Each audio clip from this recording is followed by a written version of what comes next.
Okay, welcome back. Welcome to a new episode. And as you guys know, I'm building the Russian Matilda.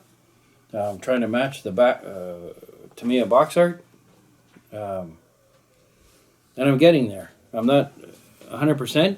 The colors are a little different. But what I'm going to do is actually, I'm going to actually airbrush a little bit in here on the box art to see how close I've matched the color. I'm not going to do that during the video. I'm just going to, it's one way of me being able to capture that color is to actually spray a little bit with my airbrush on top of this box art just to test it side by side. It's easy for me to shift this over too, and it's getting close. But one of the things that I've been doing on the left side of the Matilda is scratching the heck out of it. So, and my tool for that are these little toothpicks, these round toothpicks that you can buy you can buy them anywhere, any supermarket. And these are key. I don't like to do it, say, with a 10-0 brush or a 5-0 brush, because their brushes obviously are very porous for a reason. You know, they're built to hold paint. And one of the things that's very hard to teach is scratching. And one of the things that's of late, say in the last 5 to 10 years, is guys putting large scratches on that just wouldn't happen, I don't think, in real life unless you worked on a construction site or a brickyard. So we're going to just make scratches enough so that if explosions happen near our tank on the steppes of Russia and the stones and the dirt fly up on the tank, maybe those are the scratches we're going to try to show off tonight, as opposed to bulldozer type scratches. So I'm gonna walk us through the process for that. And like I say, there's no paintbrushes involved tonight. This is strictly going to be using toothpicks and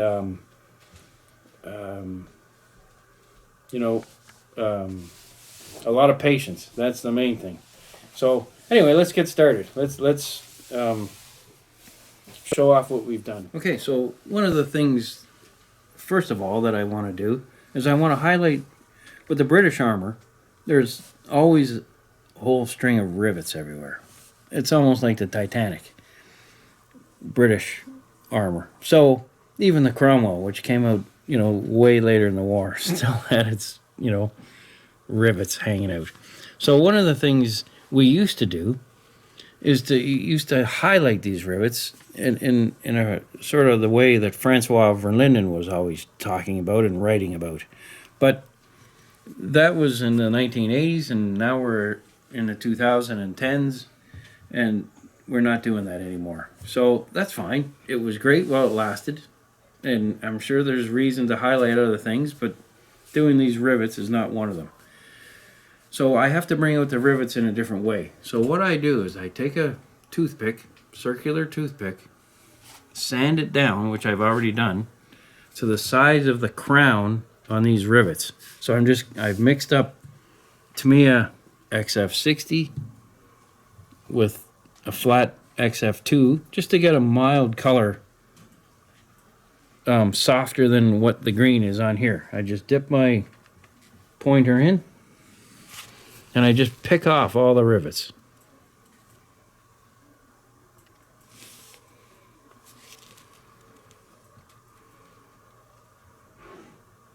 And all you want to do is touch the crown of the rivets.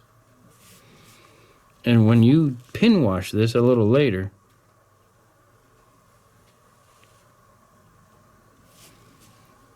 you'll see how it just flows all the way around each rivet. And then you've got the crown of the rivet where the light hits it. It's almost like a catch light in a figure's eyes, isn't it?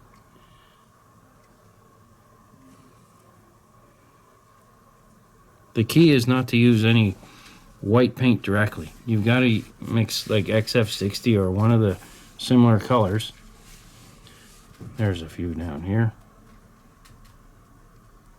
And don't worry if you overdo it, because your pin wash later is going to hide any imperfections on these rivets. And you don't have to pick them all off. I mean, see, there's one that got away from me. But don't worry, I can easily clean that with my airbrush. But anyway, it just gives it a nice little touch. And once you weather over top of it, you can barely see them. They're just, see, but you can't see any rivets down here, but yet they do exist. So just touch them.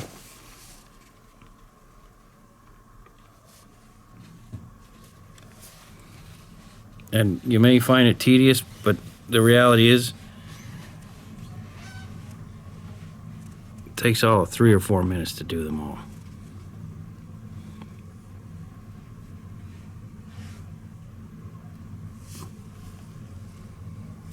So there's a whole bead of rivets up at the front here.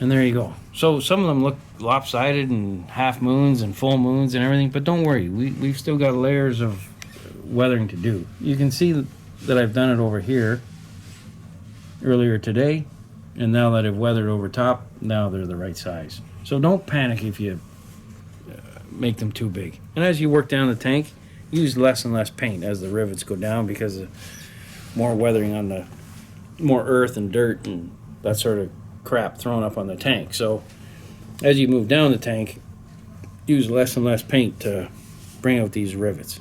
So once you've done that,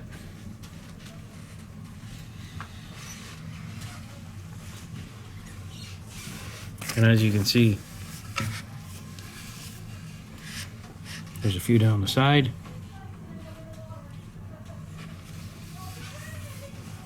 And once we weather them, they'll be the right size.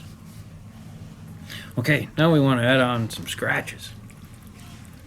And again, I use Tamiya colors. And in this case, I'm going to use XF63 German gray with XF9, which is Hull red. And I mix the two together. Now scratching is, you have to be very careful with scratching, because they can get way out of hand size-wise.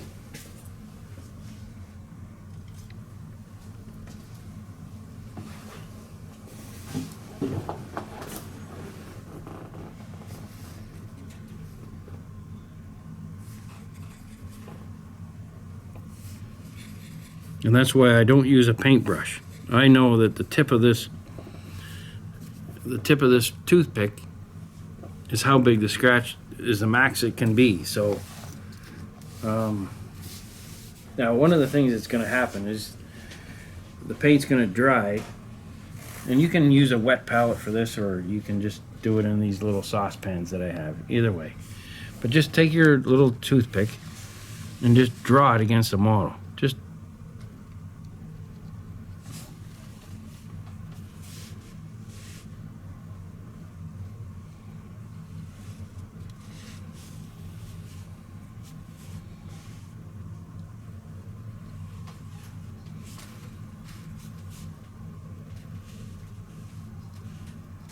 and again, you can't really, if you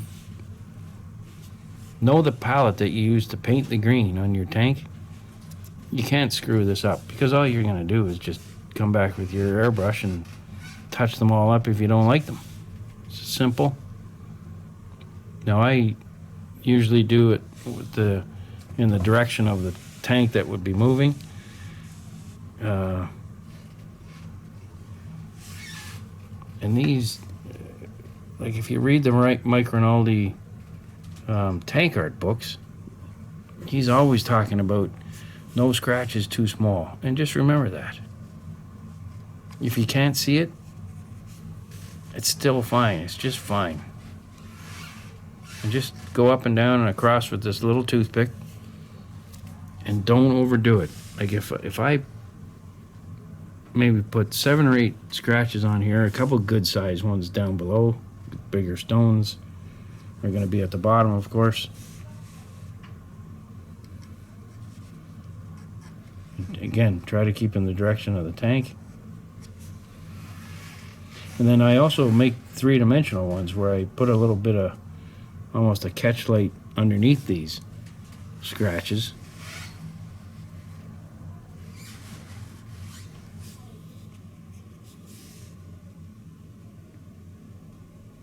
See, now there's a big one, so that'll require probably putting a little bit of rust on it too. So if you do a big scratch like that, you're probably going to need a little bit of follow-up with a finer scratch, so that it looks like something really clunky hit the tank.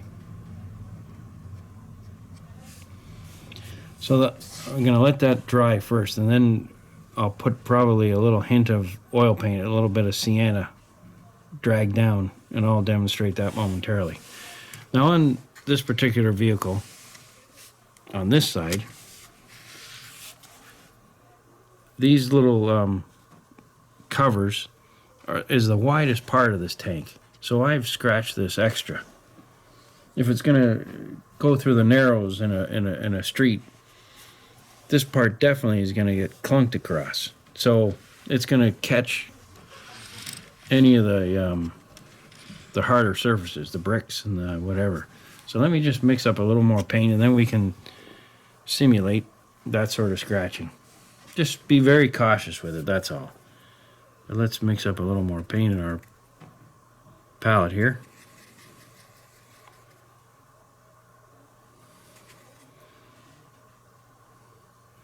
And I just can't, as far as color goes, I'm not fussy on the mixture. As long as it's got a hint of red and a hint of iron color to it, it's probably the right color. Now to make that sort of scratching, you start with a line.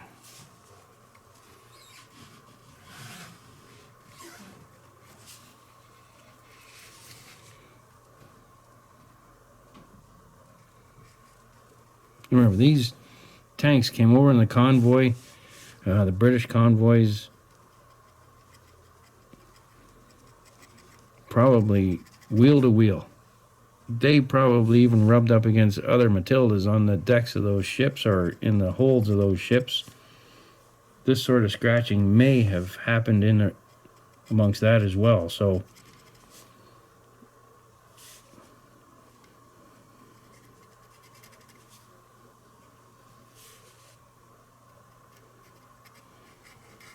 I'm not pressing very hard, that's for sure. Just a mild scratching.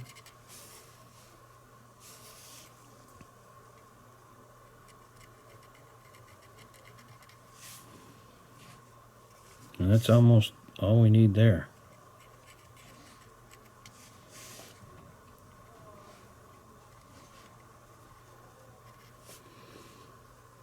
A few smaller ones, once again. No scratch is too small. All right, draw a few across the top of the deck here. Again, this could be caused by the soldiers dropping their tools. Certainly not from machine gun fire from above. It's not, none of that sort of scratching is going to go on. There's none of that strafing by a ME-109 or anything like that. It's not what these are here to represent. These are more, like I say, these are more the guys slamming the tools up against the... And then what happens is, I'm then going to mount the shovel and the pick and the racks to hold them. And then you know, I could never do that with the racks on. I'd never get underneath, you know, which is where all the damage is going to happen. So just a little bit of 5-minute pre-planning is all you need.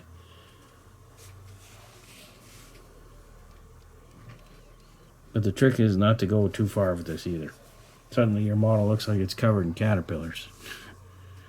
Now, one of the other things, these are scratches that go right down to the, you know, the primer of the tank. But not every scratch does that. Not every stone is the same weight. So one of the things that I like to do is to use the pencil crayons. And I got these at the Bix art store in Chicago. I think Bix in the United States has the best selection of pencil crayons. Obviously, buying them, you know, you buy pencil crayons in the four corners of the planet, I'm sure. So it doesn't have to be Bix. They just have a fantastic selection. But a few little scratches from softer stones, from lighter stones, and maybe it's going to be a little trouble to see with the light. But you certainly have great control. You can dot them. Dot little scratches across here. I'll put a few up here. And again, these are just scratching the surface of the paint, but no more than that. And they're hard to see, but they're even going to be harder to see once you start to weather. But you're going to have always gunk flying up from the tracks.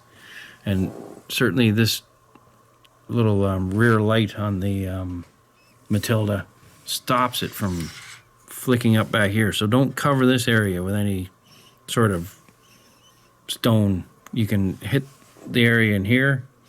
Now you can see very, very fine scratches in here. And once again, now pay no attention to this fit on the Tamiya kit. I've just temporarily glued it on. It's not exact, of course, but it does fit perfect, like on this side. I'm just using it for this demonstration. Next time you see this 100% completed, that is going to fit fine. All right, so let's do just a little bit more with these pencil crayons. Again, we'll put a little few in here.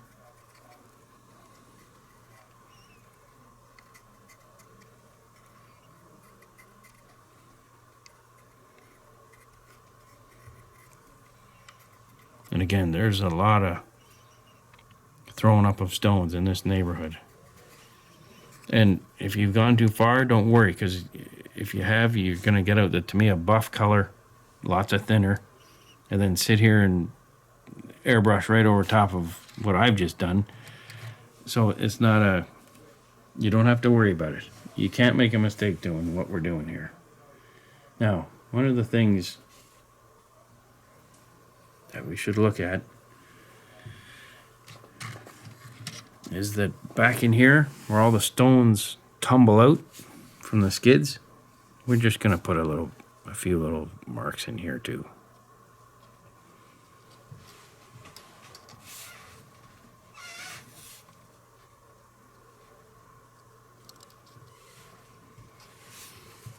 And certainly across the ledge here.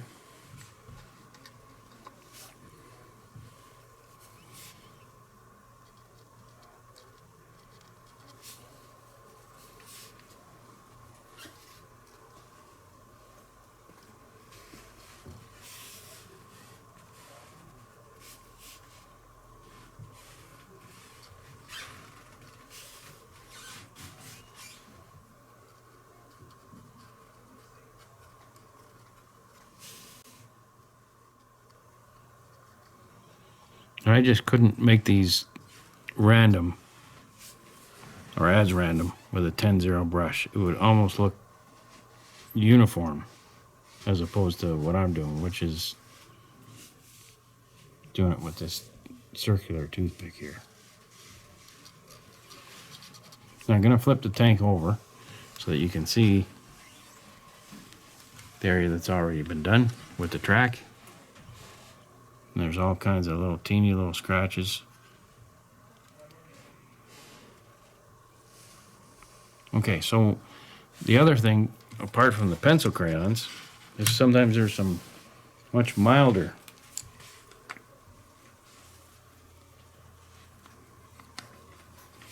scratches, and again, different stones, hunks of dirt that is compacted, dirt bombs, we used to call them as kids. So you need a few of those. Like there's one put on there.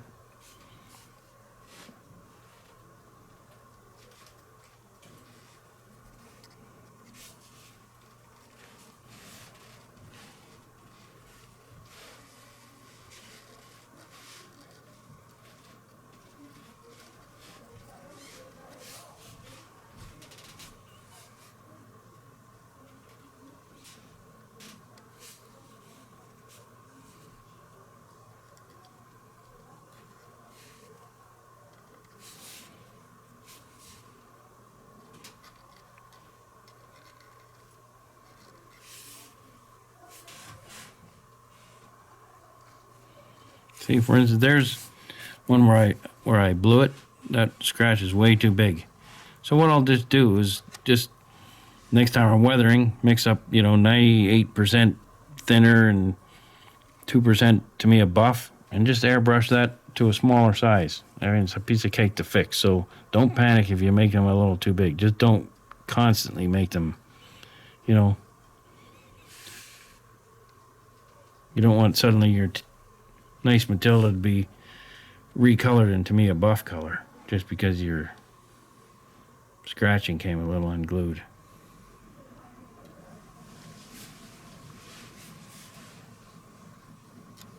And I'll demonstrate momentarily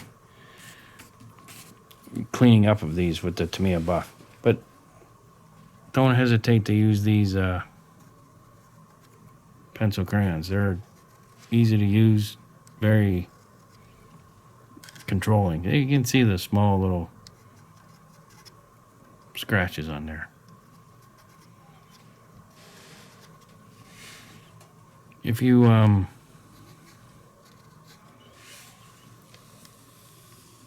yeah, I'll get out my airbrush and give this a nice little coat of buff, and then we're just about done. Like there's the head of the rivet that's gotten out of hand, but that's all right. With a little bit of oil paint, we'll correct it. So I will fire up my airbrush and we'll weather it some more. All right, so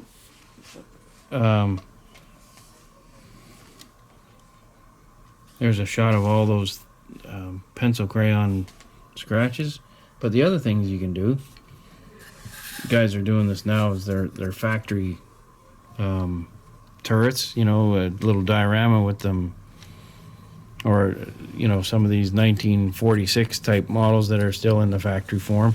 But you can just take your pencil crayon, and you know how they write numbers and whatever, just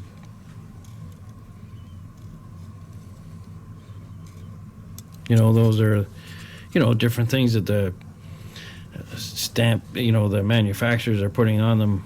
Who knows what the numbers represent, but they look like chalk. So you can just, so these are great for that. There's no sense in getting out paintbrushes and 10-0 things. Just put it on with a regular pencil crayon. So anyway, there's things like that you can use this for too. But let's stay on point. We'll get back to the Matilda. I'll put a little buff coat on, and just sort of seal in. Like, for instance, I don't like that rivet, but I'll fix that up with oil paints. And and I also don't want to hammer the Matilda as far as the scratching goes. I save that mostly for my vehicles in the Middle East, and that's only because they're on the front for years, as opposed to these, which 1942 was about their limit. So and then again, if we did the Matilda in the desert, again, it's not just sand. There's lots of stuff flying up from the ground, in Tunisia and what have you. So you'd have the same effect with the British version of this tank. So, but anyway, let's move along. I'll fire up my airbrush. We'll buff some of these out, soften them a little bit, and I'll be back in Okay, minutes. so what I've done is mixed up 10% Tamiya XF57 with 90% thinner. I don't want this to be a color that's going to overwhelm the bottom of my Matilda. This is just to correct a little bit of things that I've done. Now I'm not even going to go after that rivet with my mixture tonight. I'm going to go over and chase that rivet down with probably some MIG washes. So, but once again, though, it's important to do it this way as opposed to the old Verlinden way, because then, the highlighting can go on areas that you don't want it to go on. So, let me just give the a few little spray in here. Once again, trying to match this part of the box art, and as you can see, this whole model has been an exercise in Tamiya's box art, trying to copy it. So, and some people might ask why the lamps aren't on, that sort of thing, the smoke chargers and all that sort of stuff. Those things just get in my way of modeling. I like the scratches in behind these things, and if you observe models at shows and things, you'll have scratches all over the place, but anywhere in behind, there's no scratches, and of course there would be. I mean, this thing's driving along and it can get a branch caught underneath there, and of course a scratch could happen. And same with the lamps. They just get in my way when I'm trying to operate my little toothpicks here. So the lamps have been spray painted, they've been matched up in color. They will get their whole series of scratches as well, but they're more or less, just to put it in terms, they're a nuisance. So I will get them on, but I'm not quite ready for them yet. And the same with the decals. Like, the turret is coming along. How are you going to put decals on this model if you have these, this unit hanging on the tank? It's just going to get in the way of your paintbrush and your microsol and all that sort of stuff. So if you can, don't hesitate to leave that off. Now there's some scratching done around the hatch, where the crew has been in a hurry to get in or get out. They're all wearing, steel boots and what have you. They're carrying things, they're carrying sidearms and what have you, and everything clinks and clanks, and then once again, explosions nearby throw stones up on top. So there's a look at some of the scratching above. And of course, I'll paint the machine gun. Tamiya's done a great job at hollowing out the machine gun, so we'll take full advantage of that. And now I'll fire up the airbrush and give this just a little dusting. And again, I'm trying to do it like the box art.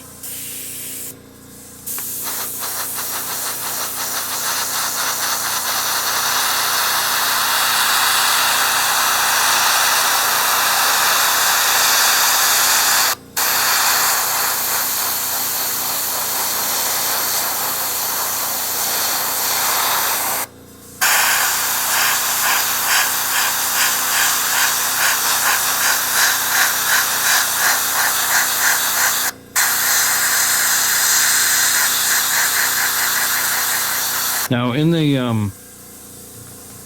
way the Matilda's built, there's going to be a little more dirt falling out of this slide than, say, the one back here. So make that apparent when you're painting your model. Put more earth and crap falling out the front, because by the time the track travels all the way down the end, it's got less and less as it goes. So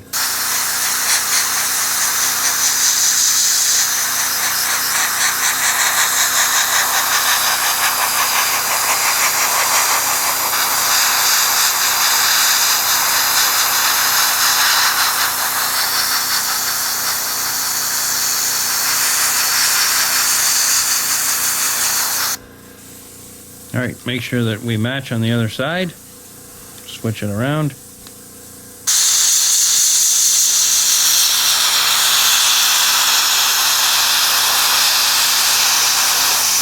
And now that I've added this last coat of buff, now I can go ahead, take these skirts back off again because they're just tension fit onto the turret or the hull at the moment. I can withdraw these side panels, paint the Matilda wheels properly, and then you know, it's steel on steel with these wheels, so you want that effect on there on these wheels at the bottom. So now what I'm gonna, and there it is, it's fallen off already.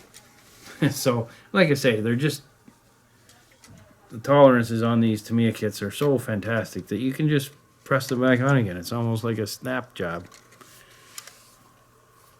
Sure it is, Davey. But there you go. Now it's back on again to stay. And then, like I say, now I'm going to put a little bit of oil paint down here. Certainly in a streaking formation or a streaking direction. And I'll demonstrate that in a second. And then I'll even clean up a few of these rivets. So let me get the oil paints out. It'll only be a minute. Okay, so I'm going to just give this a mild oil wash. Once again, I have Umbral thinner. And I have a MIG product, MIG number 1000. Wash for German dark yellow. Well, not sure that MIG product's going to know whether this is German or Russian, so I don't think that's important that it says wash for German dark yellow. We'll pretend that it says Russia. All right. It's a simple process, and once again, so easy to clean up if we blow it. So I'm just going to take a little bit of the 1000, pour it into here, a few drops.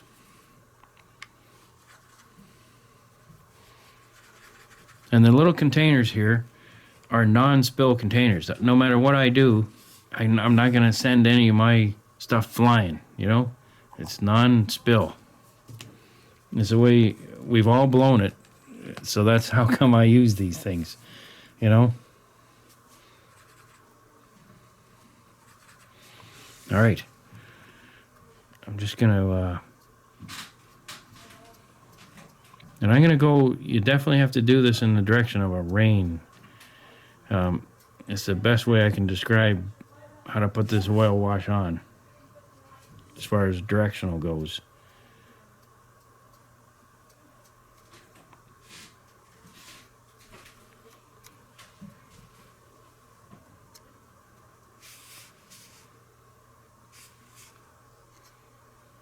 Now, it's not straight out of the bottle. As you guys can see, I've made up a little puddle there.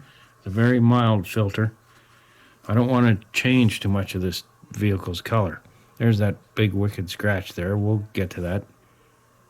But this is just very mild. Again, we're not dealing with the Matilda that's just come out of the winter months. We're dealing with somebody who's been flying around all summer, so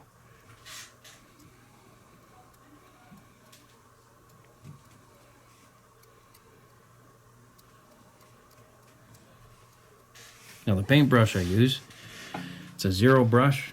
In this case, it's Winsor Newton Series 7.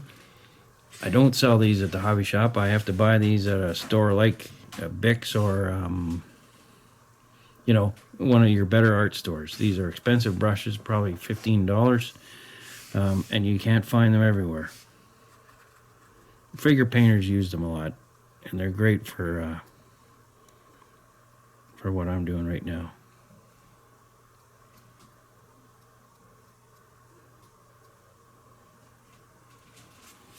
And if you want to just add a little bit of from that big scratch.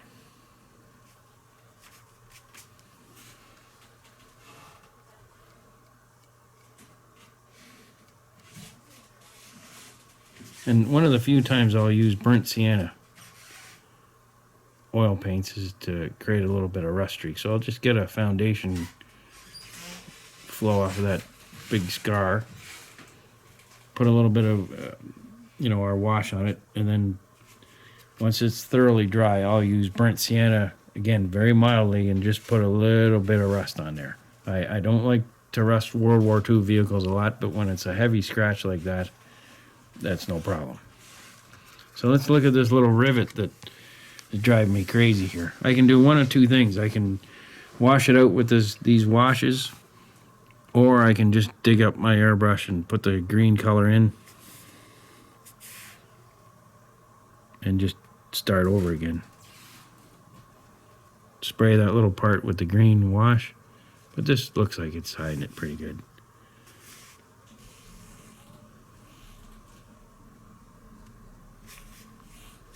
And again, a little edge of the tank there, it's going to be extra buildup of dirt.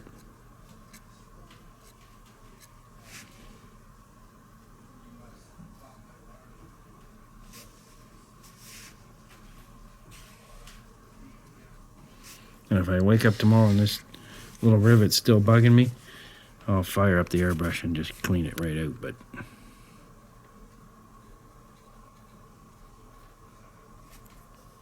there's a neat little scratch there. That's all done with the pencil crayon. So when I rub over it with a wash, you don't have to worry. You're going to lose very little of it. See, there's been no loss of that pencil crayon scratch.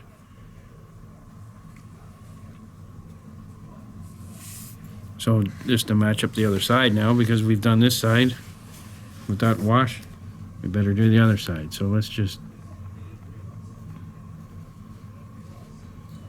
write down the rivets. Again, this is very mild. I don't want to lose this modulation in here, so we'll just, with clean thinner, we'll go over top of that. We've got that edge, and it's just like any edge on any piece of machinery. It collects dirt. Can't get in there. It's like a collect-all. So there it is there.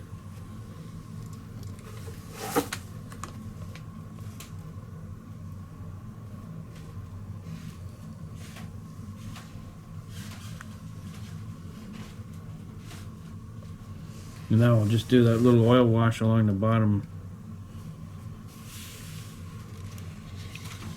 right along here, just to match up this side.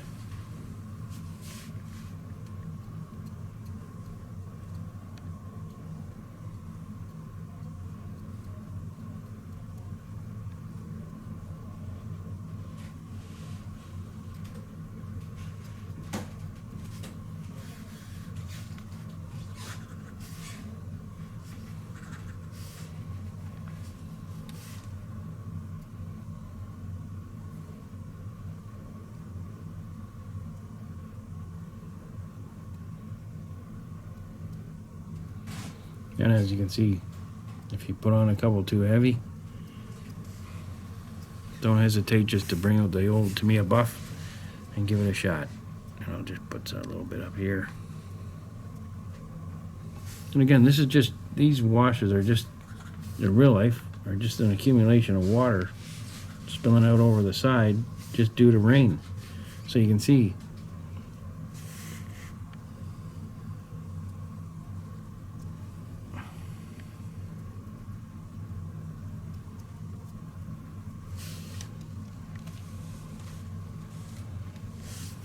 it's all coming together. And how's our box art? Let's take a look here. And we're getting pretty close, you know. As you guys know, it was my goal all along to try and match this box art. So it's starting to come together. And it's not far off. It's certainly satisfactory.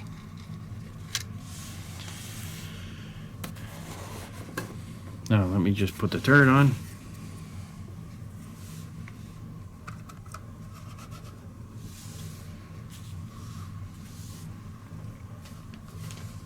And there we are. Just coming together. just about finished. I'm gonna paint the machine gun, put the tools and the lamps on. Then the muffler system is a whole new bit of work that I'm gonna do back in here. To me, has done a great job at putting that together. So that'll be the next, my next session is doing the exhaust system and painting it properly. So, but basically we're basically done our little Red Army Matilda. So thanks for watching. It's been a great time once again. And if you have any questions, just email us or give us a call here at Hornet Hobbies at the Hobby Shop. Thanks so much. Talk to you soon.